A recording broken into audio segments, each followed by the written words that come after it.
Welcome to geography with जीजे। आज ये पार्ट 3 है। आज डिवीजन ऑफ हिमालय के बारे में बहुत अच्छे तरीके से समझेंगे। सबसे पहले इसमें 4 टाइप का होते हैं। एक ट्रांस हिमालय होता है जो नॉर्दर्न साइड में पाया जाता है, नॉर्दर्न मोस्ट साइड होता है, जिसमें मेन मेन रीजन जो हो गया लद्दाख हो गया, जास्कर हो गया, काराकोरम रेंज हो गया। और इसमें सबसे इंडिया की सबसे हाईएस्ट जो माउंटेन आती है केटू। केटू को और नाम से जाना जाता है, गॉडविन ऑस्टिन के नाम से जाना जाता है। ये जो ट्रांस हिमालय का पार्ट हो गया। अब उसके ठीक नीचे आता है ग्रेटर हिमालय, जो एवरेज हाइट जो है वो 6000 है। कितना है एवरेज हाइट? 6000 है। और ये जो है सिंटैक्सियल बैंड, अगर आप हिमालय का मैप देखेंगे तो ऐसा है। तो ये वाले पार्ट में आता है आपका नंगा पर्वत, और इस वाले पार्ट में आता है नामचा बारवा। समझे ना? ये नंगा पर्वत और नामचा बारवा पेट जो होता है, मतलब जॉर्ज जो होता है, यहाँ से अपना रिवर इंटर करता है। ओके, और यहाँ से आपको पता होगा ब्रह्मपुत्र इंटर करती है। Okay, this is about greater Himalaya. And steeper side जो है इंडिया की साइड है। कहाँ है स्टीपर साइड? जो है इंडिया के साइड है। और जेंटल जेंटल साइड जो है तिब्बत के साइड है। आप देखेंगे हिमालय की तरफ झुकाव बहुत ज़्यादा इंडिया की तरफ है। और इसमें सबसे ज़्यादा जो हाईएस्ट माउंटेन पीक है, क्योंकि ये ग्रेटर हिमालय का पार्ट है, एवरेज हाइट 6000 है।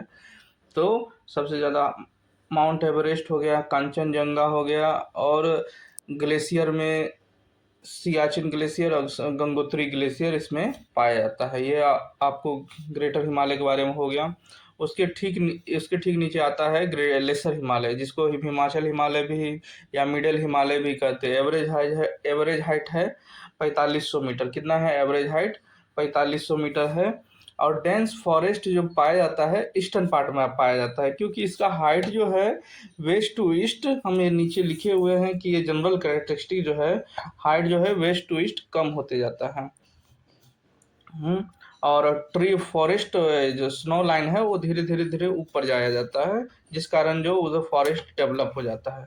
इसमें मेन 2 कैरेक्टर है, जिसमें 2 मेन पहाड़ी है जो एग्जाम में पूछा जाता है, पीर पंजाल रेंज और धौलाधर रेंज। कौन से पार्ट में पाया जाता है? तो लेसर हिमालय, मिडल हिमालय में पाया जाता है। और इसमें सबसे ज़्यादा जो है मसूरी, हिल टाउन लाइक का करेक्टर पाया जाता है, जैसे कि शिमला हो गया, मसूरी हो गया, नैनीताल हो गया। और वैली इसमें कश्मीर वैली, कांगड़ा वैली और कुल्लू वैली। आप कश्मीर वैली को ध्यान रखिएगा कि ये मिडल हिमालय में पाया जाता है।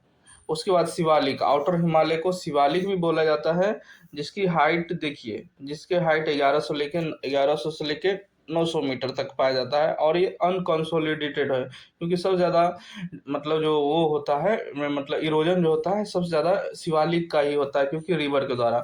और इसी कारण 2 कैरेक्टर डेवलप होते हैं, एक दून जो बनता है वेस्ट में और दुआर जो बनता है ईस्ट में बनता है। दोनों का एक ही फीचर है, बट नाम दोनों का अलग अलग है। दून से जैसे देहरादून हो गया, कोटली दून हो गया, पाटली दून हो गया, दुआर ईस्टर्न पार्ट में पाया जाता है। आप जैसे इसको समझते हैं, दून को अच्छे समझ लेते हैं। सबसे पहले देखिए, अगर नदी अब आती है तो वो अपना हिमालय जो है पेरिनेलियल सोर्स है, वहां से तो नदी आएगी ही। अब वो क्या करती है, रिवर ये जो है माउंटेन जो है इसको ब्लॉक करता है। कुछ समय बाद क्या होता है, यहाँ पे डिपोजिशन होने लगता है।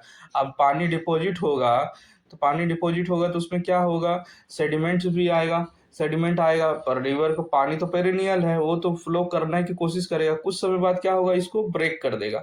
अब ये ब्रेक कर देगा तो यहाँ से पानी निकल जाएगा। अब पानी जब यहाँ से निकल जाएगा तो ये क्या बना देगा, यहाँ पर एक पानी तो निकल गया और एक फर्टाइल लैंड बना देता है, जिसको हम लोग क्या बोलते हैं, दून बोलते हैं। और यही सिमिलर फीचर जो होता है दुआर अपना ईस्टर्न हिमालय में कहा जाता है। समझे? और एक और चीज बता देते हैं, फॉरेस्ट कवर जो है इंक्रीज होता है वेस्ट टू ईस्ट, बता दिए थे। और उसके बाद विड्थ तो होगा, जनरली विड्थ जो होता है वेस्टर्न हिमालय में ज़्यादा होता है compare to eastern Himalaya. Okay. और कारेवा, एक फेमस क्वेश्चन पूछता है, कारेवा क्या है? कारेवा एक लेक डिपॉजिट है कश्मीर वैली में। कश्मीर वैली कहाँ है? तो मिडल हिमालय में। कहाँ है? मिडल हिमालय में। और वो पीर पंजाल रेंज में पाया जाता है, और फेमस है सेफ्रॉन के लिए। सेफ्रॉन क्या चीज़ के लिए? सेफ्रॉन के लिए फेमस है। इसी तरह से छोटे छोटे वीडियो आते रहेंगे, जुड़े रहिए, लाइक करिए, सब्सक्राइब करिए, बेल आइकन का बटन दबा दीजिए। Thank you sir.